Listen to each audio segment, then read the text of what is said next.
family, it's Tasha MAMABEAR Prepping. So welcome to the channel, welcome back to the channel. I'm getting ready to head out the door, so it's pretty early here, but I have a lot of errands that I want to run so that I can get back to the house. So I wanted to go over a topic because, I have a lot of subscribers, right? And so I'm getting a lot of emails, I'm getting a lot of concerns. I'm getting people that are new to prepping that are fearful, right? They have not been doing what they needed to do this whole time, right? They just started like kind of waking up as far as like what's going on around them, food shortages, and they're starting to panic a little bit, if you will. Like they're realizing that they're running out of time and they don't have, really the time to get into it how they would want to get into it. So they're trying to prioritize, and there's a lot of fear when it comes to somebody who has not been prepared and you first learn like, wow, how serious things are and how important it is that you need to get going on things. Okay, so a conversation that I've been having in my inner circles, right, with my other preparedness friends, like-minded people within my circle, is how important or how scary it's going to get the day that we can't get food or that we're denied food because we're not medicated. I mean, that's a big fear if you can't provide food for your family, right? Maybe you have the funds, the means, but you're on some sort of mandate where you're not able to just walk into a grocery store and get food. And then, of course, we have the looming, which has already been happening, food insecurities, global famines, droughts. The supply and demand chain is totally crazy right now. It's broken, it's fractured, and that's only going to get worse as we go into fall, winter, and even the new year. That is not going anywhere, okay? And you're going to see prices going through the roof. And so what I did today was I did 10 things for you, 10 things that you could do to get around or get ahead. Really, it's to get around, food insecurities, food shortages, the limitations that they put on products, like, hey, you can only get one of this here, any kind of food rationing and passport, restrictions. Okay, so basically this is a list to get you around all those things so that you can keep it pushing and keep doing the things even after maybe some sort of restrictions, right? Or stuff is not simply where you would normally go to get it, right? Because of supply and demand. So here we go. So 10 ways to get around food limits, food rationing, and passport restrictions. So number one, I put multiple stores. So obviously the way you get around limitations is going to multiple stores, okay? There might be a limitation on eggs, and you're like, look, I feel comfortable when I have 2 flats of eggs. I need to have 2 flats of eggs. Now, the number one thing, you guys, that I should say is anybody that's new to prepping is, before I get it really into these 10, is remember, prepping is not hoarding. We do not go out and panic buy. We do not go out and clean shelves off. We don't go in and buy all the toilet paper or all the eggs or all the milk. We don't do that, okay? We have an inventory, we know where our holes are, and we simply buy stuff. I have so much food over years, decades of preparing and prepping that, I go to the store and I'm really just I'm getting a couple things to add to my preps to fill holes, because remember, it's on some sort of rotation, you guys. You're not just putting food away and never, using it or looking at it again. And fresh stuff, our fresh fruits and vegetables. We have fruits and vegetables, our fresh fruits and vegetables, your milk, your eggs, your everyday weekly stuff, your comfort stuff, your creamer, things like that, okay? We're not going out and buying a lot of stuff, okay? We're not panic buying. And this is not a video to have one to scare you or to tell you the tricks to being able to hoard and hoard more stuff, okay? However, to get around limitations of something that you need more of in the moment, you simply would go to different stores to get that, okay?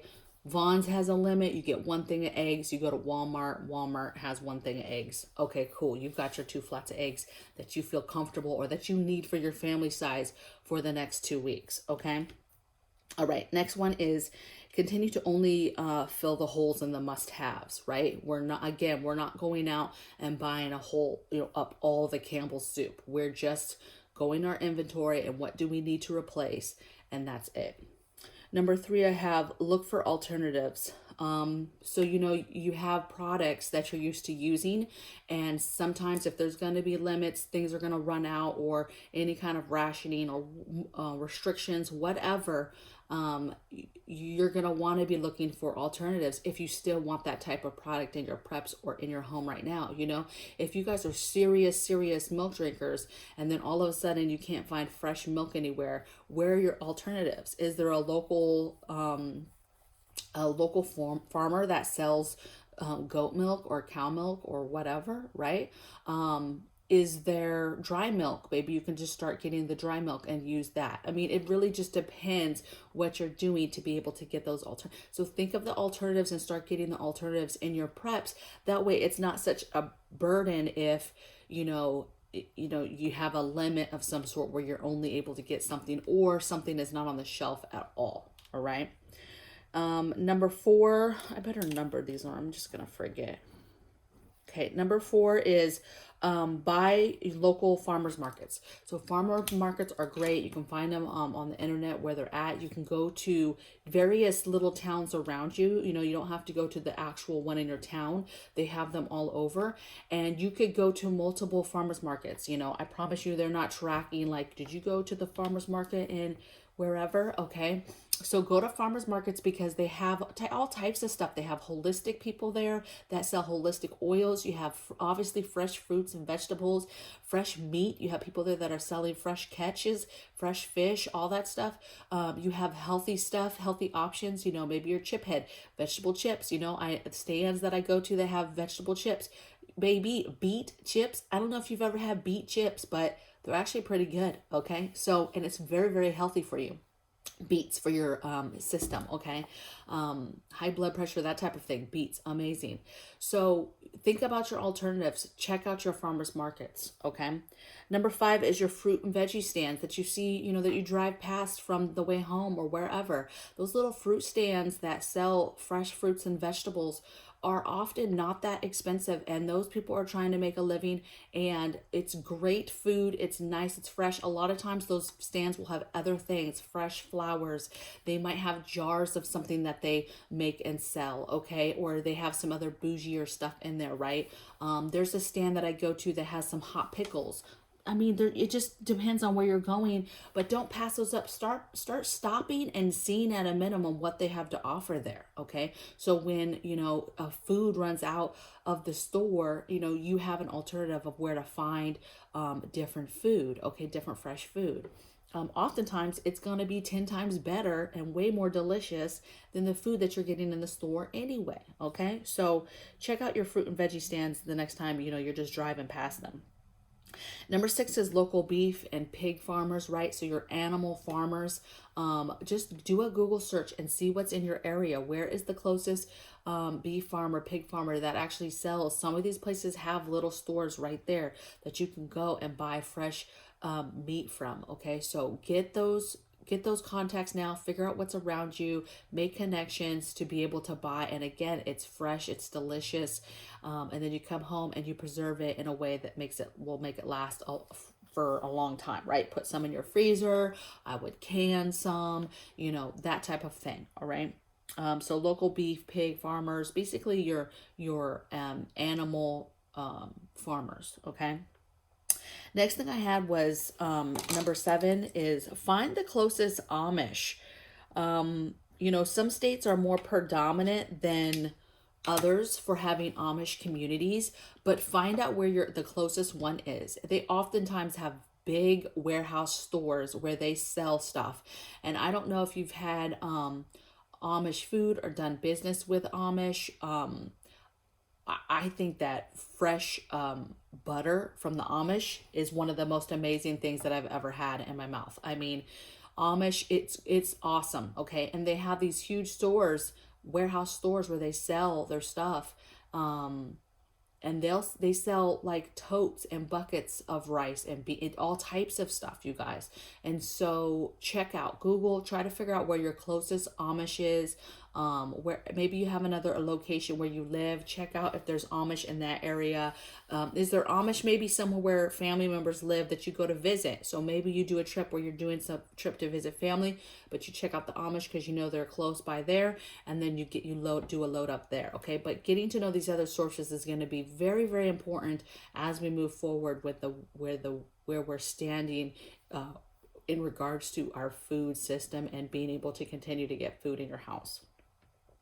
Number 8, I put order food online. So now these next 2 are more for mandate restrictions. I'm getting a lot of questions like, what are you gonna do? What are you gonna do when you can't go to the grocery store and buy food, Tasha? Like, what are you gonna do? Well, one, I'm not gonna panic. I'm not gonna freak out. Okay, your girl has food. Like, I'm not even scared a little bit. Okay. For those of you that maybe are not as prepared, I would say, figure out now who is going to be able to, if there's some sort of mandate where you can't go in the grocery store. Okay. Number 8 is, can you order online? Order online until you can't order online anymore. As soon as they come out saying, hey, you have to show some kind of card to be able to walk into a grocery store and get food, then immediately start ordering your food online and just do it that way until you can't do it that way anymore. Basically, until the website updates and it's like, no, the driver's going to need to see, some sort of card or something. Okay. So ordering food, okay? Doing all the things that I just told you to get food instead of going to the grocery store. Start doing all the things that I just ran through, right? What are your other local options? Who says you have to go to Walmart to get your food because Walmart now wants some sort of card? Okay, screw Walmart then. It's time to keep it pushing and give somebody else my money, okay? I'm not panicked, you guys. We're gonna eat, okay? Number 9 is have a medicated family member get the food. So it's not a secret in our family, my husband got medicated. And well, I won't get into all that, but he is medicated. I am not. Kids are not. We're not doing that. So without going too deep in that, we talk about all the time, hey, you're going to be the one going out and getting stuff, and so he's ready. He's on the ready, knowing that the roles might shift because, of some kind of mandate. Now, I'll tell you right now, baby, we'll probably go and take our money elsewhere right off the cuff instead of trying to play little games of how we can get into Walmart or some kind of store that we used to go to before, right? Where he has to be the one going. Like, I'm not playing these games. We'll just start giving different people our money. Okay. And then number 10 is really the best step that you could do. And that is start now. Don't drag your feet. Get out there and get the things now. While there isn't, limitations we're starting to see limitations, okay? And so it's just a matter of time before that starts to elevate. I did a video already on rationing cards and what that looks like and how do you do that.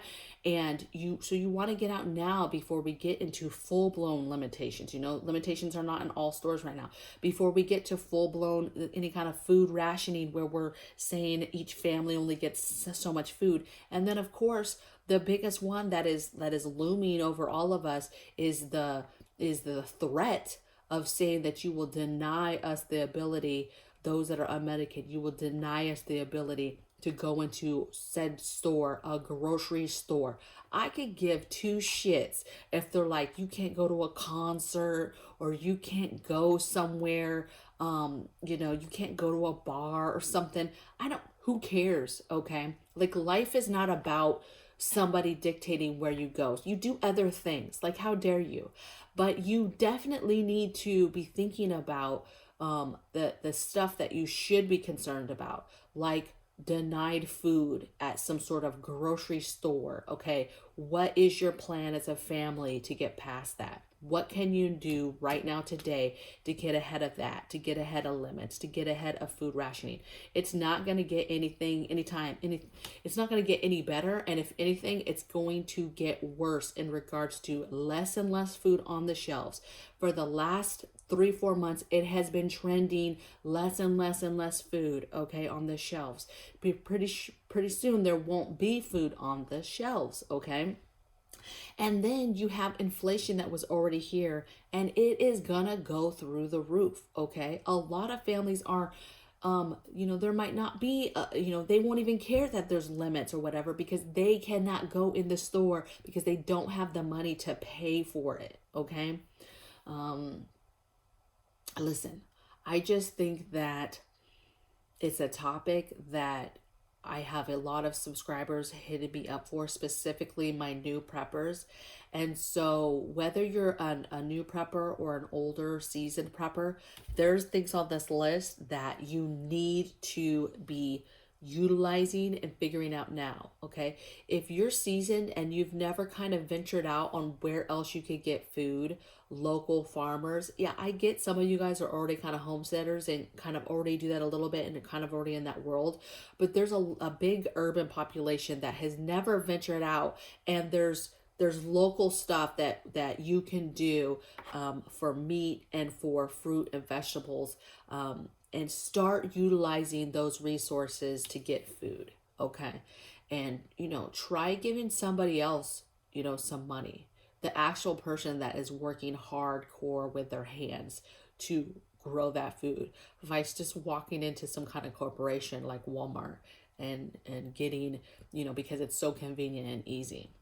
When we all know they're going to be one of the first ones when it comes to food and denying people food because of passports. We already know these big corporations are going to be the first ones in line to close their door on us. So prepare now. Okay, so I have a lot on my schedule today. I'm going to get going, and I'll see you guys in the next video. Take care. Bye.